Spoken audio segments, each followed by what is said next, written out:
Hello everyone, welcome to my channel Prose and Poem, and today I come with the poem A Photograph written by Shirley Tolson. Here in this poem, three stages of life are indicated. The first is childhood, the second one is adulthood, and the next one is old age. So let's start.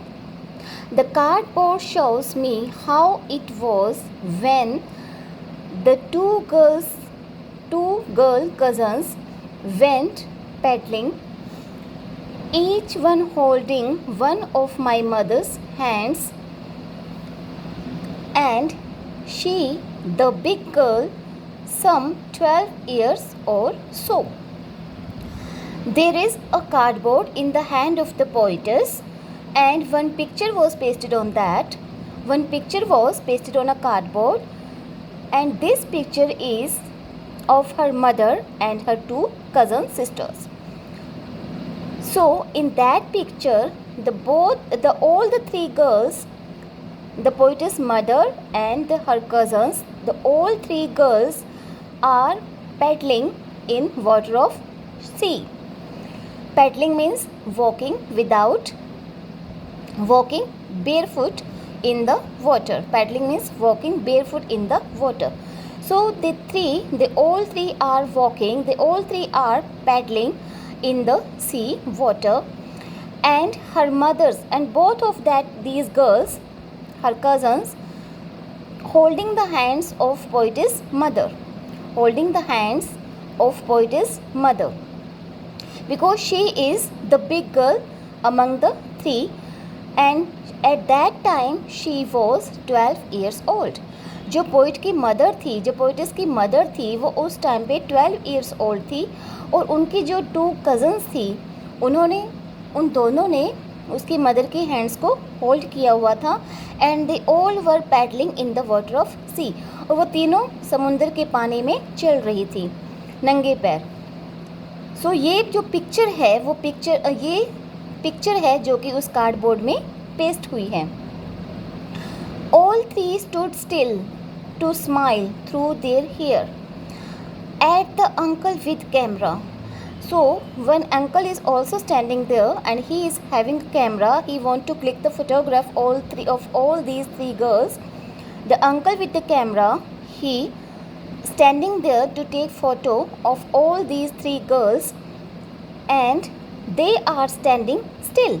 वो तीनों जो हैं वो चुपचाप, still means चुपचाप खड़ी हैं, and they are wearing a smile. वो तीनों स्माइल कर रही हैं through their hairs, because of the wind the hairs are on their faces.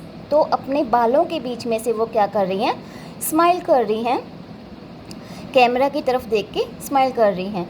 A sweet face my mother's that was before I was born. The poetess says that it is the time when she was not born, because at that time her mother was a little girl of only 12 years old. So the poetess says that at that time she was not born, and her mother's face was very sweet. In this picture her mother's face was very sweet. तो उसकी जो mother का face है इस picture में बहुत sweet लग रहा है, और ये बात तब की है जब पोइटस बोर्न नहीं हुई थी. And the sea, which appears to have changed less, washed their terrible transient feet. Terrible transient means बहुत कम टाइम के लिए दिखाई देने वाले, because of the wave of the waters. तो वो कहता है जो सी जो है, sea is changeless. Sea does not change, sea is changeless. जो समुंदर है वो तो टाइम के साथ चेंज नहीं हुआ, और वो क्या कर रहा है इस टाइम पे, she is washing the transient feets of all three girls. जो तीनों लड़कियां चल रही हैं, जैसे जैसे समुंदर में वेव उठती हैं वो उन तीनों के पैरों को धोती चली जाती हैं. ट्रांजिएंट मीन्स तो बहुत कम टाइम के लिए देखे जा सकें, क्योंकि पानी की लहरों से वो उसके पैर जो है कवर हो जाते हैं, और जैसे ही पानी की लहर जाती है फिर वो जो पैर हैं उसके वो विजिबल होते हैं. तो इसलिए यहाँ कहा गया है ट्रांजिएंट फीट, बहुत रेयरली दिखाई देने वाले थोड़े से टाइम के लिए दिखाई देने वाले उन पैरों को जो वाटर की वेव्स हैं वो वॉश कर रही हैं. Some 20-30 years later she would laugh at the snapshots. तो poetess says that कि after 20-30 years later she would laugh at this picture. कहते हैं कि कहती है कि जब ये पिक्चर बनी थी, जब ये पिक्चर क्लिक की गई थी, उसके 20-30 सालों बाद जब उसने देखी होगी तो शी वुड लाफ, तो वो हंसी होगी. See Betty and Dolly cousin of her mother. और क्या कहा होगा? See Betty and Dolly, she would say, and she would say that see look Betty and Dolly and look how they dressed us for the beach. And she would say that how we all were dressed up for the sea holidays. तो उसने, अगर mother ने 20-30 साल बाद जब ये photo देखी थी तो उन्होंने क्या कहा होगा? She would laugh at the snap and she would say to Betty and Dolly that look ourselves how we were dressed up. देखो हम कैसे ड्रेसअप किए हुए हैं. देखो, the sea holiday was her past, mine is her laughter. So the poetess says that the sea holiday is past of her mother, but her laughter is past for me. कहती हैं कि जो सी holiday है वो तो उसकी mother का past है, लेकिन इस फोटो में जो स्माइल है वो उस पोइटस का पास्ट है. उसकी मदर की जो स्माइल है वो इस पोइटस के लिए पास्ट है. Because her mother is not more. Both ray with the labored ease of loss, and they both are bearing the pain of this loss. Means they both are bearing the pain of this loss. वो दोनों इस loss को bear कर रही हैं, सहन कर रही हैं. पोइटस का लॉस है उसकी मदर का उसके पास नहीं होना, और मदर का लॉस है कि ये जो टाइम था, जो एक हैप्पी टाइम अपना एंजॉय कर रही थी, वो अभी उनका पास्ट हो चुका है. तो वो कह रही है कि जब भी 20-30 सालों बाद जब देखी होगी तो मदर को थोड़ा पछतावा हुआ होगा कि उस टाइम पे हम लोग कितने खुश थे, वो भी क्या टाइम था. और आज पोइटस को भी ये दुख है कि आज उसकी मदर उसके साथ नहीं है. So they both are labouring to ease the loss.